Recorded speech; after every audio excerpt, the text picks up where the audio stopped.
અંકુરમ online classes સાથે હું જિગ્નેશ પટેલ સૌપ્રથમ આપ સૌ વિદ્યાર્થી મિત્રોને અભિનંદન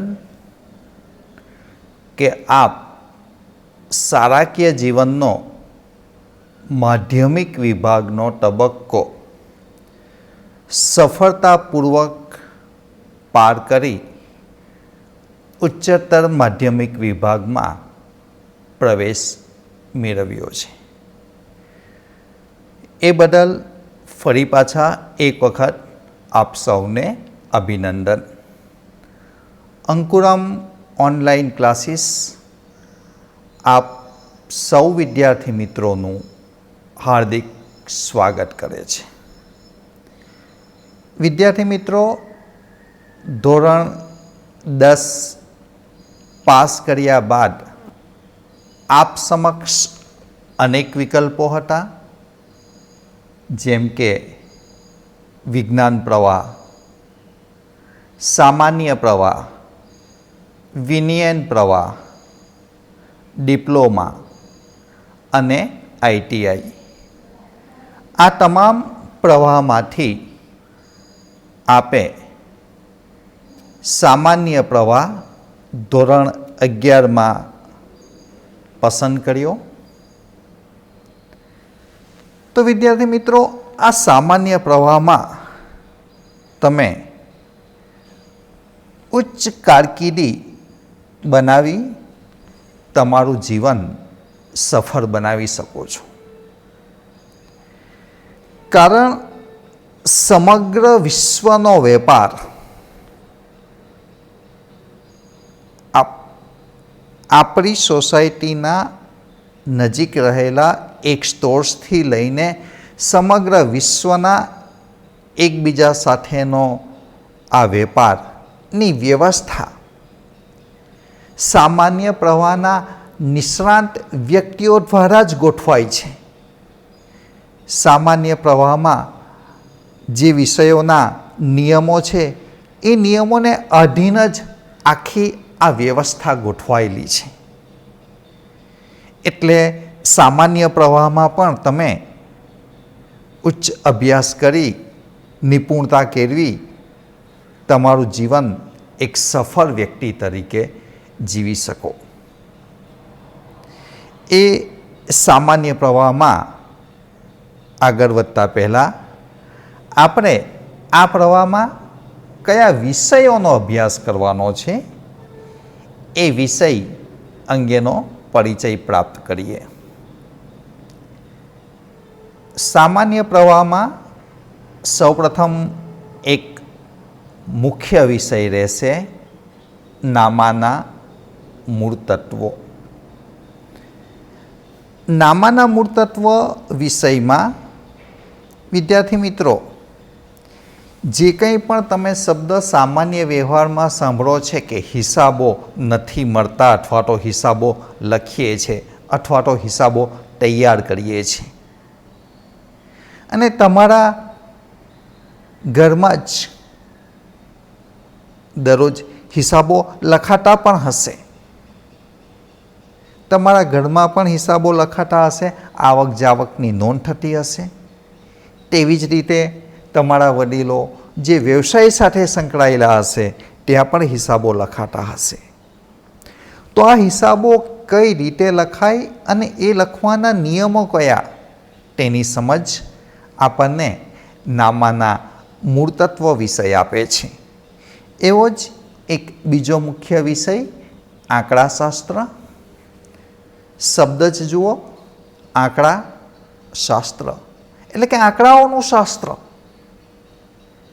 જે કોઈ પણ ક્ષેત્રમાં સંશોધન કરવાનું હોય, માહિતી પ્રાપ્ત કરવાની હોય, અનુમાનો કરવાના હોય, તે ક્ષેત્રમાંથી વિશાળ જથ્થામાં આંકડાઓ એકત્રિત કરી અને ચોક્કસ પદ્ધતિઓ દ્વારા તેની ઉપર ગણતરી કરી પરિણામ તૈયાર કરી એ પરિણામનું અર્થઘટન અને વિશ્લેષણ કરવાનું કાર્ય આપણને આંકડાશાસ્ત્ર શીખવે છે.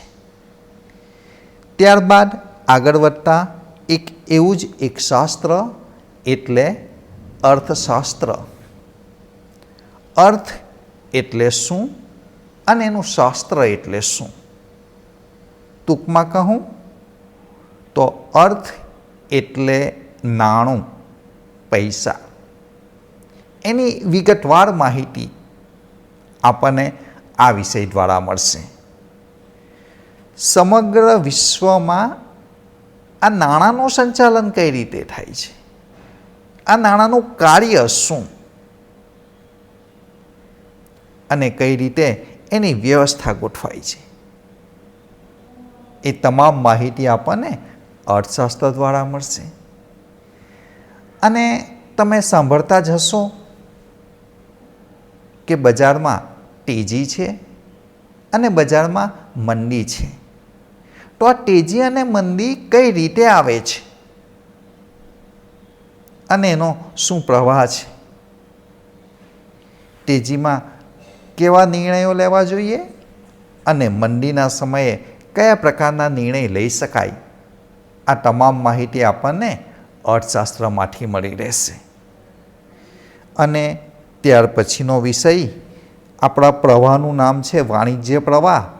એવો જ એક વિષય વાણિજ્ય વ્યવસ્થા અને સંચાલન. જુઓ ને, મેં તમને શરૂઆતમાં જ કીધું કે તમારી સોસાયટીની નજીક રહેલા સ્ટોર્સથી લઈને સમગ્ર વિશ્વનો એકબીજા સાથેનો વેપાર, એ વેપારની વ્યવસ્થા અને એનું સંચાલનના નિયમો આપણને આ વિષય શીખવે છે, વાણિજ્ય વ્યવસ્થા અને સંચાલન. વિદ્યાર્થી મિત્રો, આ ચારે ચાર વિષય સામાન્ય પ્રવાહના મુખ્ય વિષય કહી શકાય. અને આ વિષય તમારા નવા વિષય છે. હા, આંકડાશાસ્ત્ર અને અર્થશાસ્ત્ર વિશે પાયાની એવી માહિતી તમે ધોરણ 9 અને 10માં પ્રાપ્ત કરી જ હશે, પરંતુ એનો વિગતવાર અભ્યાસ, એનો ઊંડાણપૂર્વક અભ્યાસ તમે અહીં સામાન્ય પ્રવાહમાં કરી શકશો. અને એનો જ તો અભ્યાસ કરીને આપણે એક નિપુણ અને નિષ્ણાત વ્યક્તિ બનવાનું છે. ધોરણ 10 પછી શાળાકીય જીવનનો તમારો આ અંતિમ તબક્કો છે. એટલે કે 2 વર્ષમાં તમારું શાળાકીય જીવનનું શિક્ષણ પૂર્ણ થશે અને અગાઉનું શિક્ષણ શરૂઆત થશે. તો શાળાકીય જીવનના અંતિમ એવા તબક્કામાં તમારી સમજ શક્તિનો પણ વિકાસ થયો છે. તમે મેચ્યોરિટીમાં વધારો થયો છે. એટલે આ વિષયો પર શરૂઆતથી જ તમે નિપુણતા કેળવો એ રીતે એનો અભ્યાસ કરો, એટલે ખૂબ સરળતાથી આ સામાન્ય પ્રવાહમાં તમે આગળ વધતા રહેશો. આ 4 વિષય ઉપરાંત ગૌણ વિષય તરીકે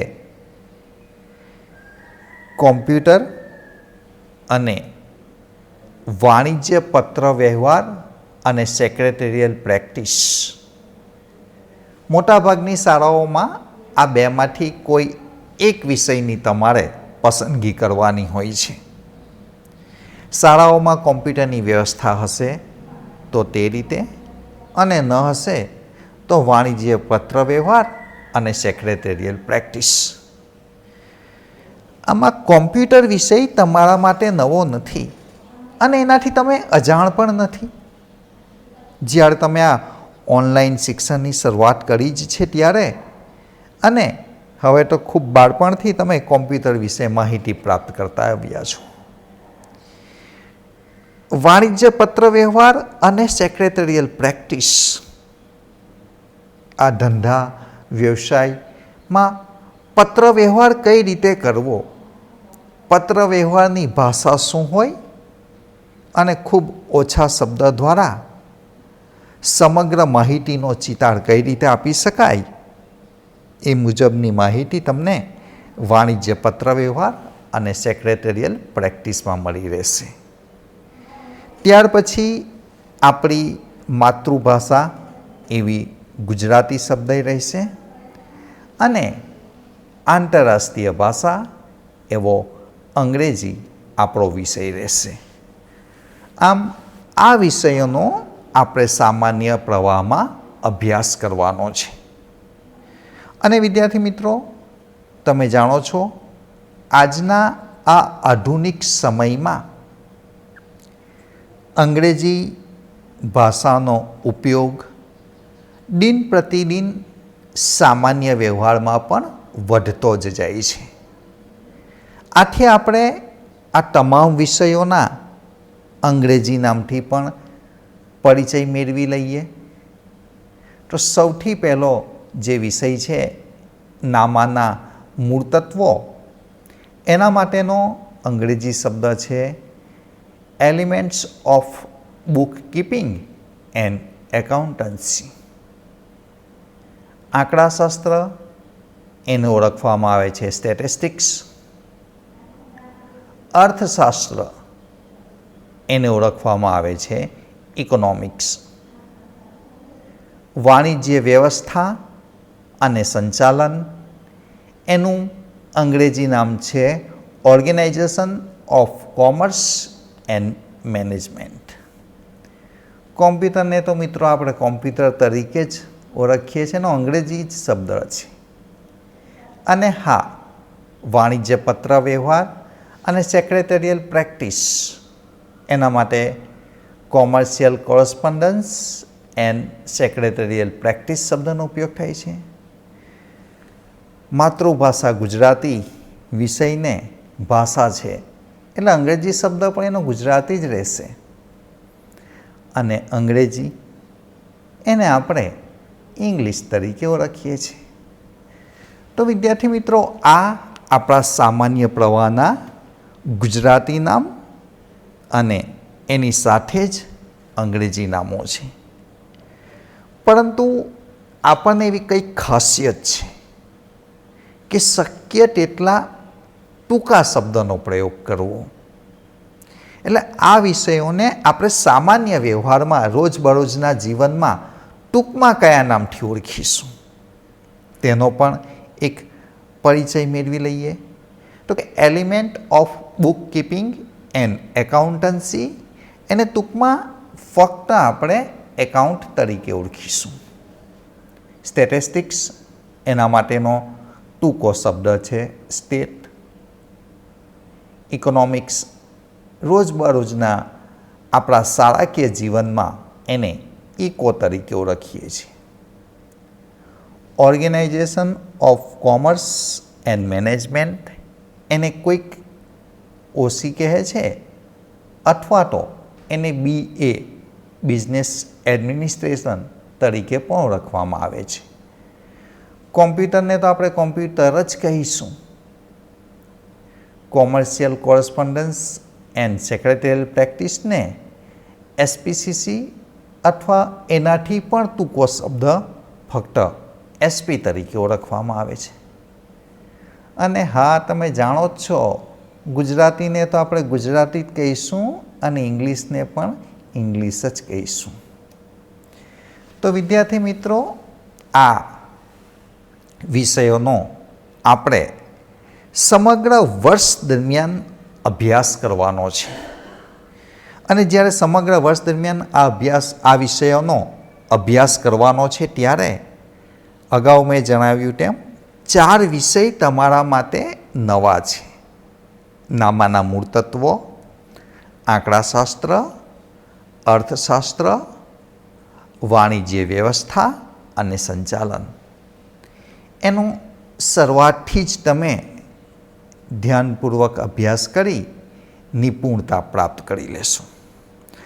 આ વિષયોને તબક્કાવાર ફરી પાછો યાદ કરાવી દઉં. Account, stat, eco, BA, computer, Gujarati અને અંગ્રેજી આ તમામે તમામ વિષયોનો તમે ઊંડાણપૂર્વક અભ્યાસ કરી અને સફળતા પ્રાપ્ત કરો એવી શુભેચ્છા. આ સામાન્ય પ્રવાહનો વિષયોનો અભ્યાસ કરી આપ સૌ સફળતા પ્રાપ્ત કરો એવી શુભેચ્છા સાથે આજનું આ સેશન અહીં પૂર્ણ કરીએ છીએ.